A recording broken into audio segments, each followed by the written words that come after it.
Un carico di circa 300 kg di cocaina purissima è stato rinvenuto e sequestrato dalla Guardia di Finanza in collaborazione con l'Agenzia delle Dogane all'interno di 3 container in transito presso il porto calabrese di Gioia Tauro. La droga, probabilmente destinata al mercato del nord Italia, avrebbe potuto fruttare sul mercato dagli 11 ai 60 milioni di euro. I carichi erano occultati nei contenitori imbarcati presso diversi porti del Sud America.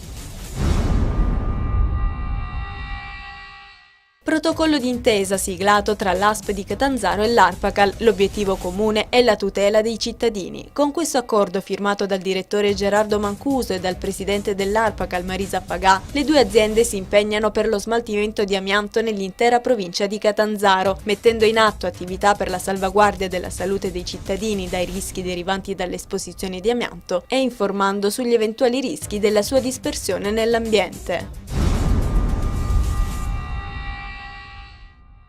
Celebrato in tutte le province della Calabria il 198° anniversario della fondazione dell'Arma dei Carabinieri, la ricorrenza quest'anno è stata festeggiata all'insegna della sobrietà in memoria delle vittime del sisma che ha colpito l'Emilia. Se a Catanzaro ha emozionato il sogno del generale Adelmolusi, a Cosenza a far da cornice ai festeggiamenti il Palazzo Arnone, dove il colonnello Francesco Ferace ha ricordato con un minuto di raccoglimento le vittime del terremoto e i carabinieri scomparsi. A Reggio Calabria il colonnello Angelo Santo ha ricordato i carabinieri vittime della violenza mafiosa nel territorio della provincia.